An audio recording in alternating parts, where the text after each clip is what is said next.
Welcome students. Previous class we have discussed the three groups of protista. That is, we have discussed chrysophyta, we have discussed dinoflagellates, and we have even discussed about slime molds. In today's class, we will discuss about one last group, that is of protozoans. These are protozoan protists. These are protozoan protists, that is, they are animal-like protists. They are animal-like protists. So they show the characteristics which belongs to animals. Most of the characteristics which these organisms shows, they are of animals. So that is why they are also called as what? Animal-like protists. Here these are most diverse group when compared to chrysophyta, dinoflagellates, slime molds, euglenoids. Here this protozoan protist are more diverse group. That is, we find diversity in organisms. Many different kinds of organisms of different shapes, different based on different properties, they are of different groups. We find a large variety of organisms in this protozoan group, and they are, as I said you, this is the most diverse group, that is, variety is present. So we find them in different shapes. We find them in different shapes. Some are irregular in shape, some are irregular in shape, some are slipper-like, irregular, amoeba. Amoeba is an example where we find where the shape is irregular. We have the slipper-like, paramecium. These two are the most common shapes in which we find in protozoans. One is the irregular and the second is slipper-like. And as these protists are eukaryotic, that is, they have eukaryotic cell. So all organelles will be present, all membrane bound organelles will be present, and well defined nucleus will also be present.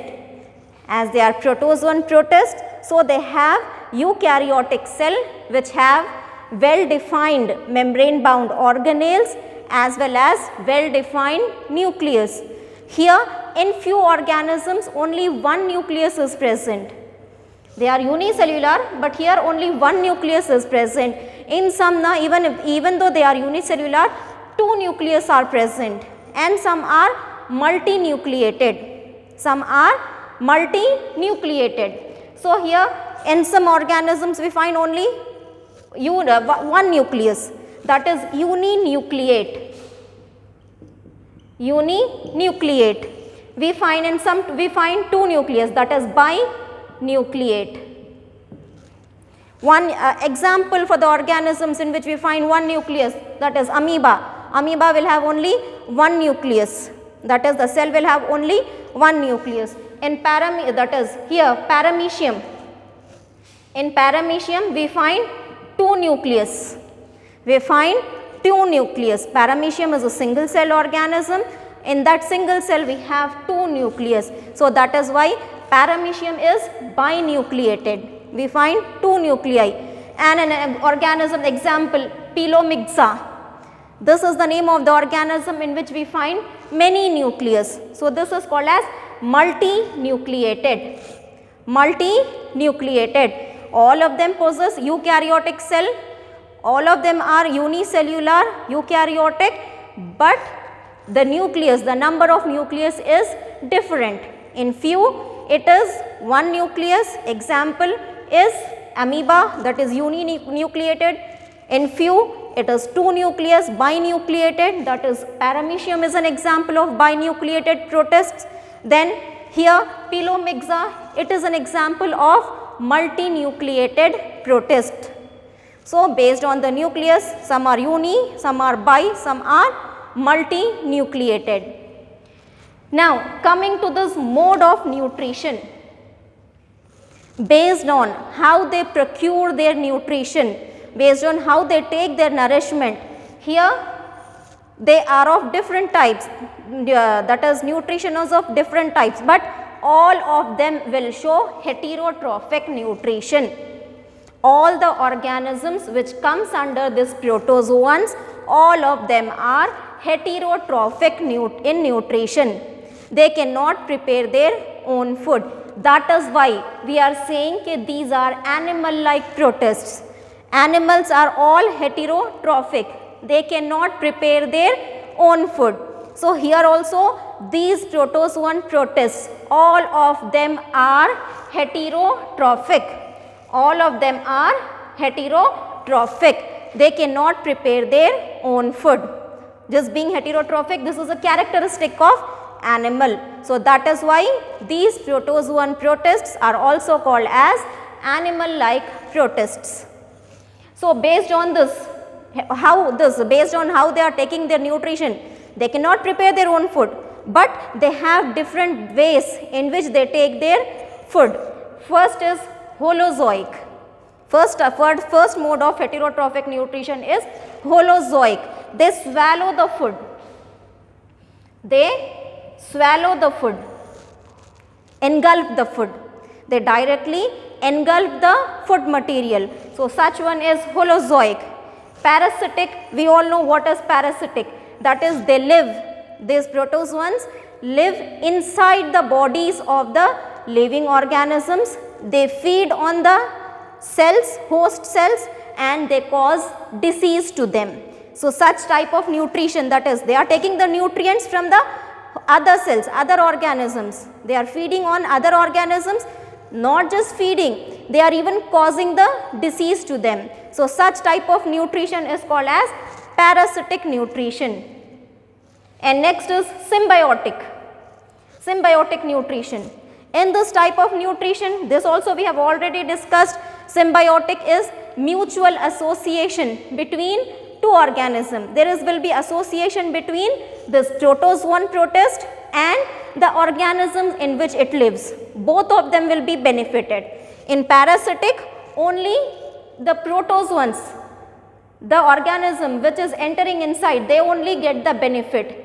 The organism in which the parasite is living, it won't get any benefit. In fact, it will be getting harm. It will cause that is, it will be getting harm. So, it is only one organism is benefited. But in this symbiotic nutrition, both organisms are benefited. They are benefited mutually. One will be providing one thing, other will be providing the other thing to the organisms. So, both will be mutually benefited. So, this type of nutrition is called as symbiotic nutrition. And they also show saprophytic nutrition, that is, they will be feeding on dead and decayed matter, dead and decomposed matter. Here mutual association between two organisms. Here only one will be benefited, that is parasite benefits. So, all of them, all the protozoans are heterotrophic based on how they take the nutrient. They show holozoic nutrition, they show parasitic nutrition, symbiotic nutrition as well as saprophytic nutrition.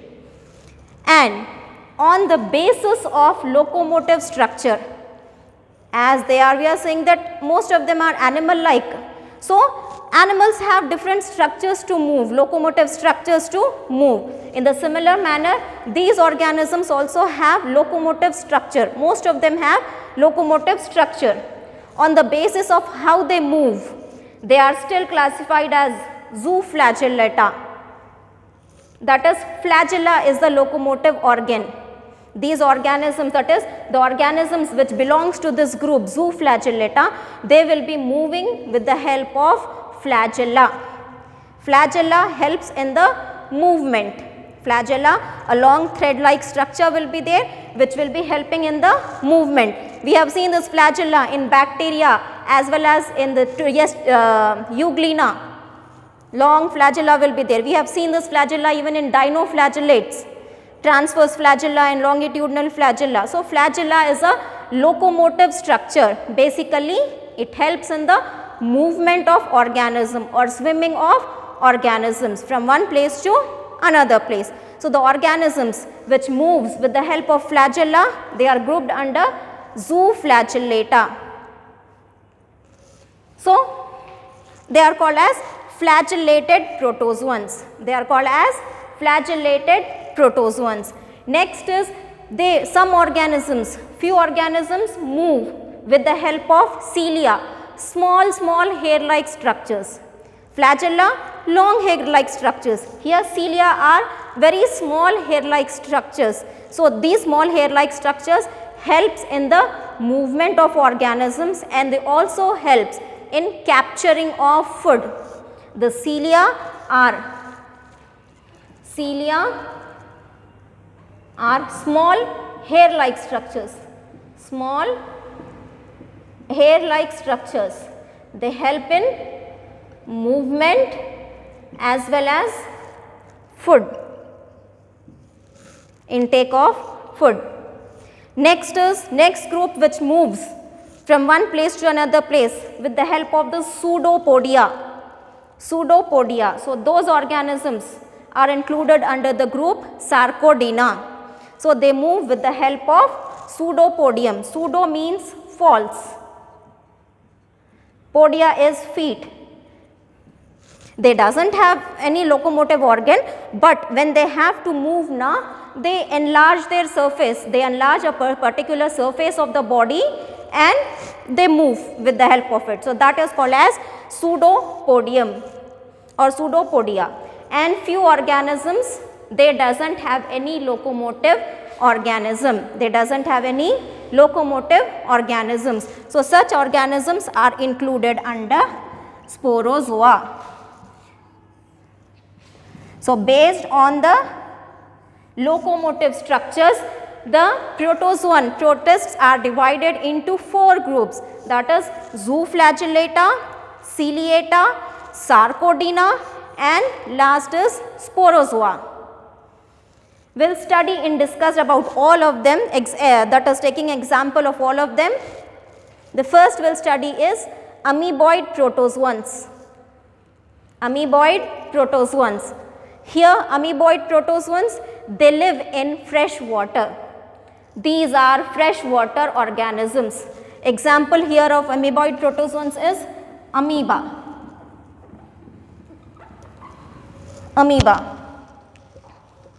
This one. So, amoeboid protozoans, they live in fresh water and they move. The locomotive structure in this amoeba or the amoeboid protozoans is pseudopodia, that is locomotive organ. Pseudopodia is the locomotive organ. They are irregular in shape. Amoeba, we all know amoeba is irregular in shape. It can take any shape. It is irregular. So, here the organisms which are grouped under this amoeboid protozoans, they show irregular shape. They live in fresh water. Place where they live is fresh water. Shape is irregular. How they move is with the help of this pseudopodia. And what type of nutrition? Some of them are parasites. They exhibit parasitic nutrition. Most of these organisms exhibit parasitic nutrition. They exist as parasites. Mostly endoparasite, that is they live inside the body of the host cell. Most of them are endoparasites. Endoparasite, that is inside the host cell, inside the host organism. So, example here is Entamoeba histolytica. Entamoeba histolytica. Next group is flagellated protozoans, that is zooflagellata. They move with they are free living. They are free living and some of them are parasitic. Some of them are parasitic. They move with the help of flagella. They move with the help of flagella. So that is why they are called as flagellated protozoans. They are included under Zooflagellata. An example of them is Trypanosoma. This is also endoparasite, because we have already said they are parasitic. That is, these is also endoparasites. They live in the bodies of the host organism. So Trypanosoma is an example. It causes sleeping sickness in man. It causes a disease called as sleeping sickness in man.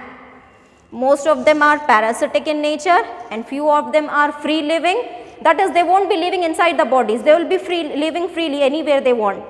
So most of them, few of them are free living, few of them are parasitic. That is, they live inside the bodies of the living organisms. They have flagella as the locomotive organ. An example is Trypanosoma. It causes a disease called as sleeping sickness in man. The next group is ciliated protozoans. So this group belongs to the group Ciliata, as the locomotive organ here is cilia. The locomotive organ here is cilia. Small hair-like structures, they will be present all over the body surface. Here this paramecium, like this organism, this paramecium, this is the shape is slipper-like. Shape is slipper-like. Here this they have got on the whole body surface now small hair-like structures will be present. So this hair-like structures help in the movement of organism from one place to another place, as well as they help in procurement of food. So the particles is there somewhere here, some particles are there.